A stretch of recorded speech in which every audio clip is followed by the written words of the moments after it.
Let me start recording. All right. Okay. So I think search also, I think most of you have seen it. So that is good.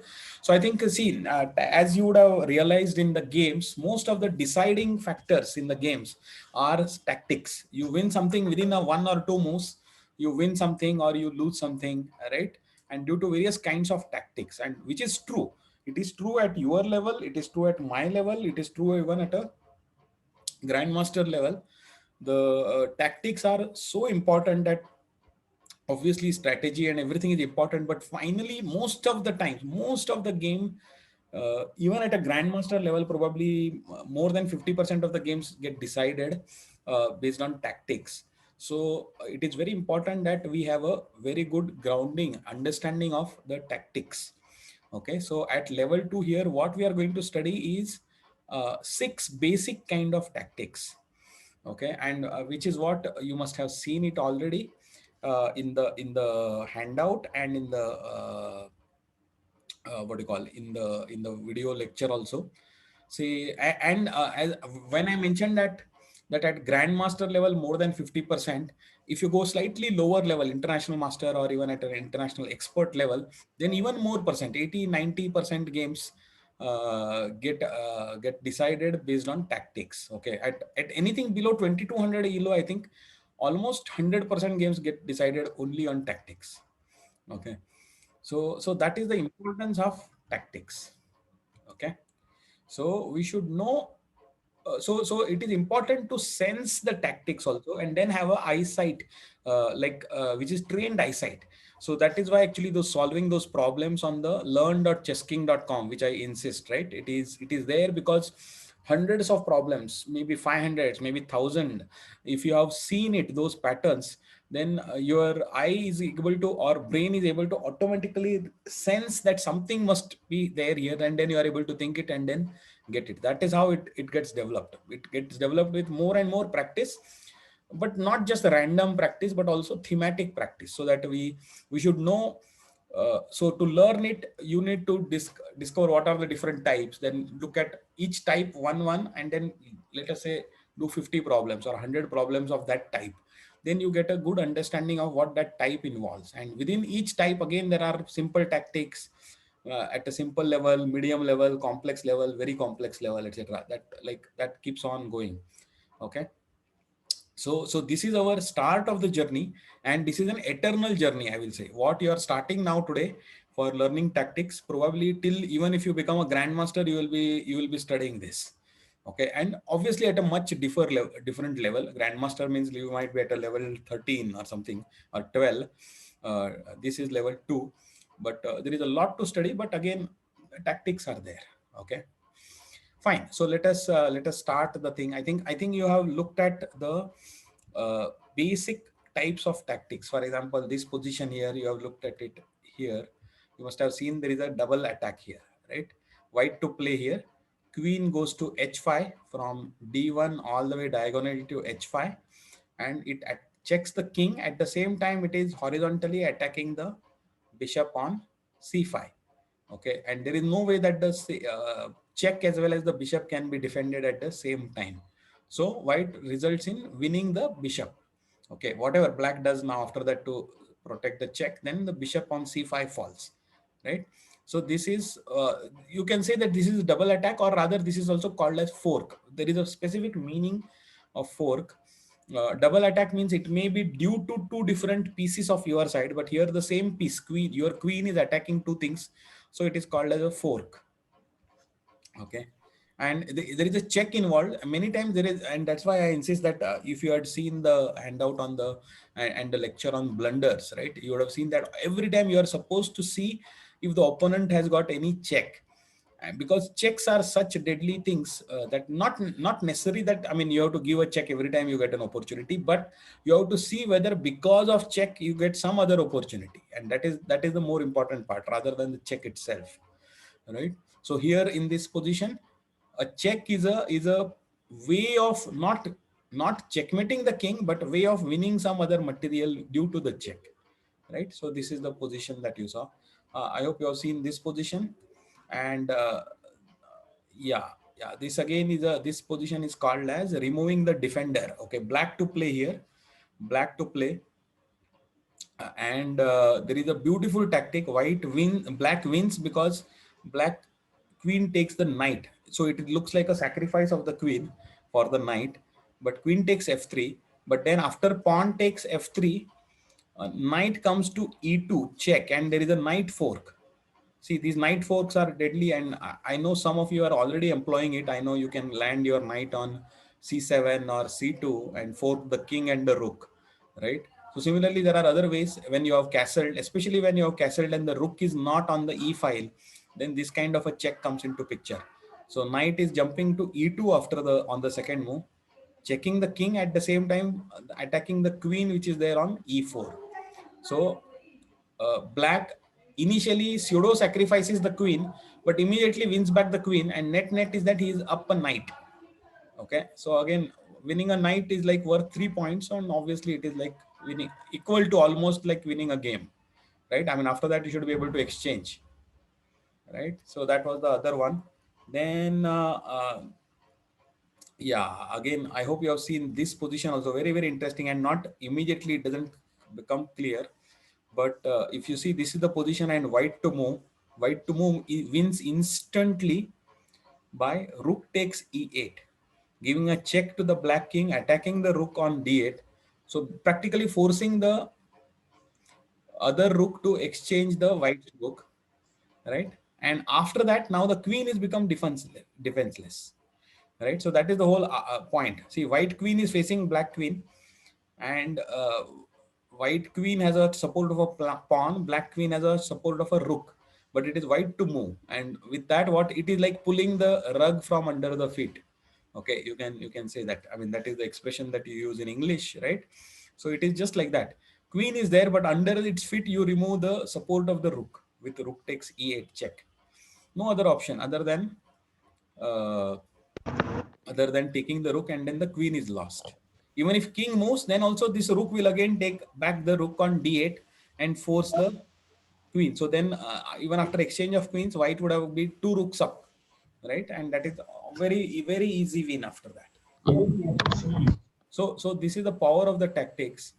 Do you want me to go through this second another six things, or I will go to the next one? See, yeah. See, I think I will leave this to you. But see, whenever there is a king is in unsafe position, there is a chances that there is some tactic involved. Like in this case, there is a black king is slightly unsafe because he's castled, but on the last rank normally at least one rook should be there so that it is like defending the castle. But here the rook has come out, okay, and that immediately you can sense that there will be some tactic involved there. Okay, and there is indeed a tactic. uh, this white to play, white queen jumps to e7. Okay, e7. Now, what is it threatening? It is threatening a checkmate on e8, queen to e8 checkmate. At the same time, it is threatening the rook on d6 also, right? So how do you defend both? And it turns out that you cannot defend both of them. If you defend the rook with the queen or something like that, then queen will go to e8 and give a checkmate. And if you prevent the checkmate by whichever means, right, then it So will yeah, there might be one option in which you can use D8. how there is, in the sense that, are you saying black has a chance anyway? See, queen e7, after that what will black play? So, oh yeah. So, black is defenseless. Black is defenseless. See, you might be smart and you might be thinking that, oh, queen is going to give a checkmate and it is attacking my rook. So why don't I move the rook to e6? Okay. So that it is protected by the f7 pawn, it is attacking the queen, and it is also protecting the e8 square. But now you see what has happened. Now you have moved away from the d file. So the queen will land on d8 and give a check. And again, at the most, you can just escape by one more move, rook to e8, and then again it will be checkmate, right? So even the rook to e6 also doesn't help here. Okay, queen e7, rook to e6, still queen to d8 check. Okay, fine. Then okay, there are yeah. So there are other. So how do you smell the tactics? Is like when unsafe king or things like this. See, in this position, whenever there is something is defenseless, right? So if you see some experts games, you will find that everything is always properly defended. Nothing is loose. Even a pawn, you will find that it is not without support or with enough support. Means if you have three attackers, then there will be three defenders always in experts games, masters games. How that happens? That happens with habit because you know how to play it. Okay. Yeah. Okay. Who is saying here? Anup. Yes. Anup here in this position, queen to d1. See, the moment you see that something is hanging around without any support, then you have to see whether there is a tactic involved. In this case, now the knight has gone to h5. Okay, and the bishop is on d6, is very weirdly placed. Normally it is never in front of the pawn, it is behind the pawn. So now here in this case, what happens is the what is happening is the bishop is on d6 is ahead of the pawn on d7. See, and this is a very weird, something has gone wrong here in this. Okay, normally in the opening, see, if you follow my opening principles even from level 1, then your e and d pawns should have moved, okay, at level 1. There are sometimes it happens that you don't have to move it, but in general you have to move it, and after that you have to develop your bishop. So if the pawn was on d5, then the bishop on d6 would have been automatically defended by the queen, right? So here that is not the case. So queen to d1 now is attacking the knight on h5, at the same time attacking the bishop on d6. And you can, black has got only one move, so I mean obviously it can make one move and defend one of them. It can decide, but it cannot defend both of them. So one of them is going to fall, right? So this is how, so now that you got a basic grounding of tactics, and then when to look for. So when to look for, whenever there is a check involved, whenever there is a king is appearing unsafe, okay, or when there are loose pieces around, then you have to start looking at it deeper and you have to see it. And what it will help is, if you have solved a lot of problems like elementary chess tactics 1, right, which I have recommended in the course, right, that even in the preview mode, some 100 150 problems are there on learn.chessking.com. You go and try to solve them, you will be able to get this good practice. So if you have got a good practice, then what will happen is finding it on the actual position, it will become easier. You will never get the same exact position again in a thing, but you will get similar positions, and then you will be able to recollect, oh, something like this was working, let me see whether it works, right? That's how it works. Okay, all right, so let me go to the so when we are saying, right, when there are different types of positions. So here in this, we are only learning about just an introduction. I have a second class later during L2 where we look at deeper things, but important to look at forks, right?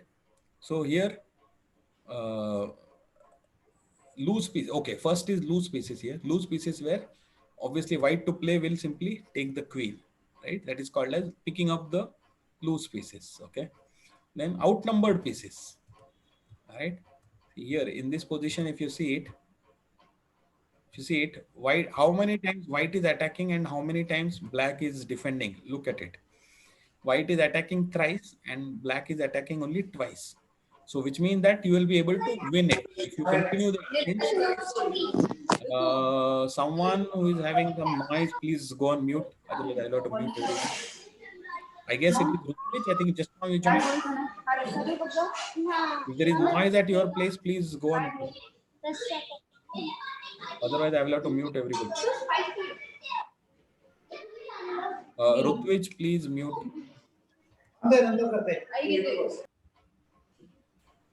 Okay. All right. So here, so what I was saying is here there is outnumbered pieces. So the attackers are more than defenders. In which case, then what you can do? White is to play. Obviously, he is going to win the knight. He is going to take it, and best is to take it with the rook. Actually, okay. Even you can take it with the bishop also and attack the queen. That is also a good way. At the same time attacking the f2 pawn. So it does exist, but yeah, I mean, you can, but effectively you're winning here, right? So this is called as outnumbered pieces. Then we look at Forks are the most popular fork is knight fork, right? Can you see in this position black to move? Obviously, the black knight will jump to where? See, where is the king? Where is the thing in this position? Now, tell me. Nobody can find it. Nobody can name the square. Knight to f3 check. In this position, knight to f3 check is a fork. King is on d1, queen is on g2, right? Oh yeah, sorry, not f3. My mistake. It is e3. Knight to e3 check. So Sir, d1 and E3. d2. Yeah, yeah, correct. Knight to e3 check is winning the queen, right? So always look out for that. So see these night movements, you have to get it into your head. How the night moves, it should be like it should automatically pop up in your mind. So any such an opportunity happens immediately. I mean, you will be able to do it. And see the key tactic when a knight is involved and when it wants to give the fork. Remember the basics we had studied. From a dark square, a knight will always jump to a light square, and from a light square, it will jump to a dark square. So always when a fork is involved, the knight and the two pieces will have to be always in the same color. So in this case, king, white queen, and knight, all of them are in the light square. Then only the knight will jump from the light square to a dark square and will again attack both the light squares, right? So this happens automatically. So this is like a rule of thumb. Okay, if a knight and my knight and opponent's two pieces which are not defended are in the same square, maybe I will just look around and I will see whether I have a fork, right? So that way you can practice. Then look at the nets. Nets are nothing but basically it is called as trapping. Net as in like how the this one, right? I mean, sometimes they will use the nets to trap some birds, etc. Right? So it is almost like that. Can you see this bishop? See, bishop has got a bishop and knights are like very eternal. Like the duels are very eternal. So there are different ways that the movements happen. So the knight is very powerful in jumping and trapping forks. Bishop is sometimes gets powerful in the open board. So here, can you see this? This is a very typical pattern. The knight is on a square and the bishop is on a square, either with two squares in between or with no square in between, adjustment to it. But it is on a different colored square, and the way it controls the diagonals, the knight becomes powerless if unless there is some other defense for it. But if it is alone, see here it is alone. Bishop and knight are kind of dueling alone, and in this position the knight can get not trapped but essentially get powerless, immobilized because of the way that the bishop is, right? So this is the so Anup, yeah, I think I will probably send you the opening principles, but they are very simple, but it is, yeah. So here in this case, there is no answer, but yeah, I mean, yeah, bishop to d8, yeah, yeah, it is simple, because, but the whole point is even if black knight is to play, suppose if you give the, instead of white to play, you make black to play, then also black cannot do anything, right? Just see. Normally in any position, if you are saying white to play and win, if it is black to play and win, then he will be able to defend something. But here it is, even if black, you give the move to black, he cannot defend. That is how the overpowering has happened. The bishop has overpowered. So this pattern, you keep it in mind, how the bishop, the knight's what you call, four squares of the knight can be controlled by the bishop from a single square.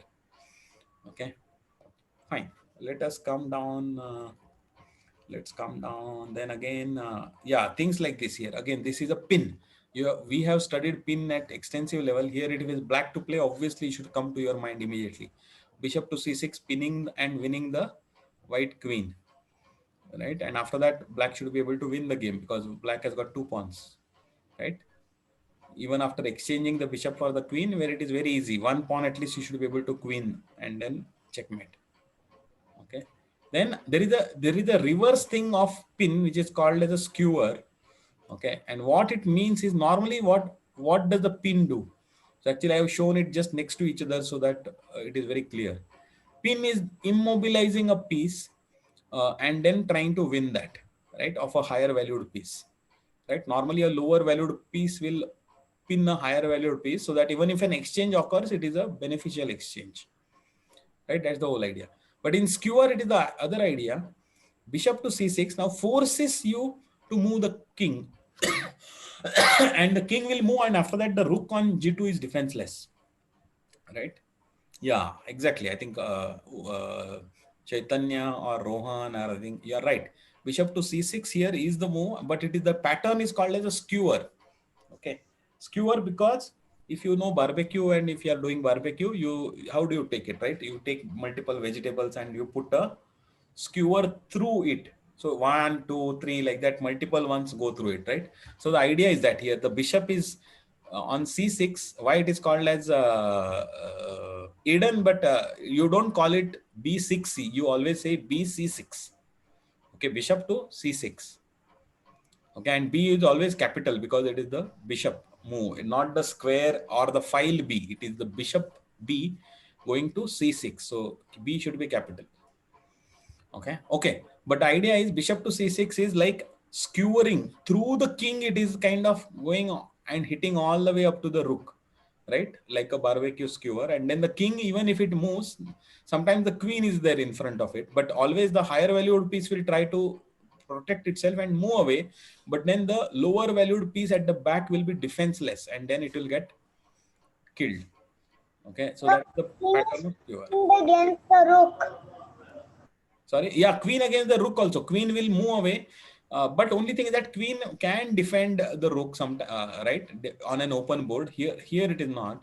But there are other positions where even the queen will move and it will not be able to defend, and then the rook will fall.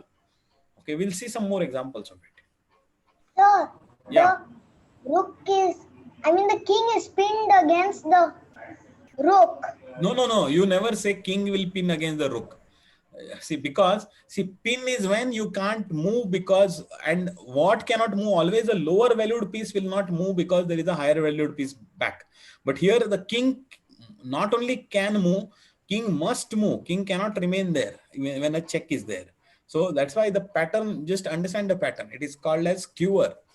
When the higher valued piece is in front and lower value is behind, it is called a skewer. But when lower valued is in front and higher valued is behind, it is called as a pin. Okay, pin is what you do so that it cannot move. Skewer is when you force it to move and then you pick up what is there at the back. Okay, I hope you get the difference. All right, so very quickly let us look at so again in this there are 6 more again examples given of this type so that you get a thing. So here in this position, if it is white to play, then what white will do? White will first exchange the queens. Queen takes d8, king takes d8, and then this rook will fall because this rook was earlier supported by the black queen. White rook is supported by white queen, but whoever has got the move, right to move, will win this. If it is black to move, black will take the queen exchange. In fact, black will win the queen for free. So it is not even something. But if it is white to move, white will exchange the queens and then pick up the rook on a5. Right. So that, and then let us look at the next one, jumps. Jumps are but discovered checks. Okay. So here in this position, what is the discovered check? Let us look at it. Black to play. Black king is in line with the queen. Again, a pattern of that should alert you that this is about to what do you call, this will give rise to some tactics because the king is directly in line with the opponent's queen. So the knight can jump and force a give a discovered check to white, knight to f4, correct? And then attacking the white queen by the side while the king is busy defending itself, right? So the knight f4 here will win, right? So this is called as a jump. All right, let us look at the next one, which is called as a decoy. Okay, there is a distraction is a separate thing, and there is a decoy. Decoy is when you bring something to a particular square, you force it to come to a particular square, and after that you win it. So it is like luring a trap. Matlab, you know lures, right? Luring someone to some place, right? That is what is called as the decoy. Okay. So decoying here. Now here black to play. What is the decoy here? See, look at the position. White has got a queen, black has also got a queen. Black has got a pawn which is about to queen, but then white queen is kind of defending it. It will not allow the pawn to queen. And but there is a beautiful tactic here. And what is the tactic? The pawn will actually queen. No, no, no, not queen g6. Wait, wait, wait. That's the point. See, first is the b2 will become b1 and queen. Okay, checking the white king as well as attacking the white queen, forcing the white queen to take the pawn. Or the now the pawn has become queen. So b2 to b1 queen check. White will play queen crosses b1. Okay, then black plays queen to g6 check, and now it is a skewer. Okay, now it is a skewer because the king will have to move from the check, diagonal check. And once the king moves, then the queen which is at b1 behind the king in the same diagonal will get picked up. Right? So this is a skewer, but not a straight skewer. It is like first you decoy the queen to a b1 square and then you force the skewer. So that's why this tactic is called as a decoy. Okay. So we will see more examples of this, but important to remember this. Okay, so let me now show the tactics on the other three more tactics here. Okay, this is ties. Tie is like you tie something, right? Tie something means kind of, okay, it is used in the sense that you tie them down. Tie them down means give them too much work.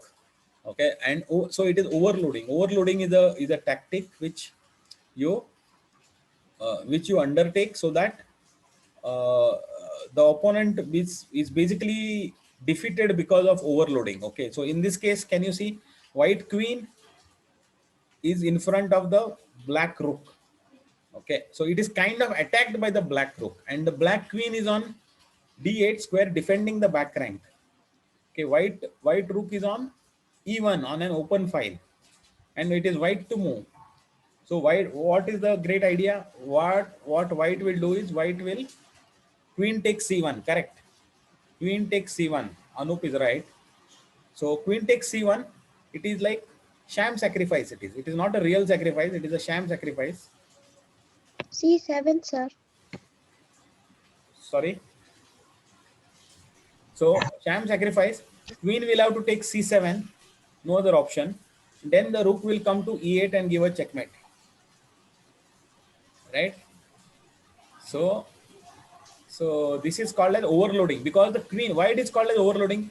Queen was asked to defend both the c7 square as well as the e8 square, and once it can only do one thing at a time. If it goes to c7, then it can no longer defend the e8 square. Right. So that is what white is taking benefit of here. So it is called as overloading. Okay. Okay. Then checkmate. Checkmate is a very powerful tactic because it ends the game immediately. So obviously the mate threat forces you to make some bad move sometimes, or not bad move, but forces you to move in such a way that then the opponent can take advantage. Now in this case here, right, it is actually black has delivered checkmate. Though white has got a queen also, but white queen is not able to do anything. It is not able to come and block it because the position is such that, see, white king was at the edge of the board. See, anytime whenever you should remember how to, if you remember the end games that you have learned, mating with a queen, mating with a rook, you always know that in the end game, king at the edge of the board is always dangerous because you can get trapped and you can get checkmated. So here black king is not in the edge of the board, but white king is on the edge of the board, and black makes use of this and gives a checkmate. Okay, so again, remember that in the end game, try to get your king in the middle, not at the edge. Okay, then okay, clearance sacrifice. This is okay. This is the same position that we in the previous page we had studied, but it is called as clearance. Okay, why? Because queen will take f3, and clear the square. Actually, see, if queen was somewhere else, black to play, black queen was any other square, black would have immediately won because the knight would have come to e2. There is a waiting, fork is waiting to be utilized. But currently black cannot play that because black's own piece is there. So it has to clear that square for a winning check.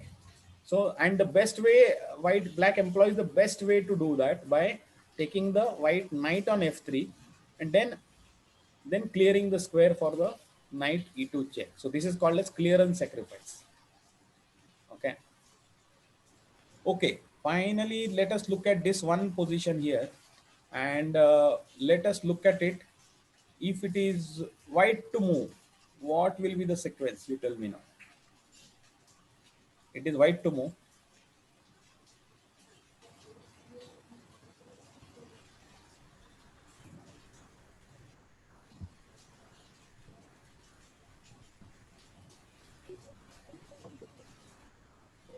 It is white to move. Yeah, it's raining here, so there may be something. But I think we are almost at the end of the class, so no problem. Queen e1. No. Is a much better move than queen e1. Rohan, you are right. Queen takes f7 check. Queen takes f7 check because there is a queen has got support of the bishop, right? Remember this diagonal c4, d5, e6, f7. It is the vulnerable diagonal, not queen e7. Queen to f7 check. Okay. Sir, it is scholar's mate. No, it is not scholar's mate. It's slight variant of it. You are right. It is similar, but not exactly same because the black king will come to d7. And after that, what will you play? So queen takes f7, black king comes to d7, then e6. But what will go to e6? Queen e6, then again black king will go back to e8. Bishop e6. Bishop e6 gives rise to checkmate. No taking rook and all. Here it is checkmate. Queen takes f7 and king comes to d7 and bishop to e6. Again, bishop has got the support of the queen, so bishop can come in contact with the king and give a check. And what do you get? After that, the black king has got no moves, right? So that's a checkmate, right? So this, like this, you have to see the tactics and you have to look for. Okay. So this was a good introduction. Maybe 2-3 weeks down the line, you will have a more elaborate, more examples. You will have it of all the 6 basic tactics. But I hope you got the idea of the various tactics, right? All right. So I think pretty much I have come to the close of my session, and you can go back to the practice arena after this. In case you have any questions, you can ask now.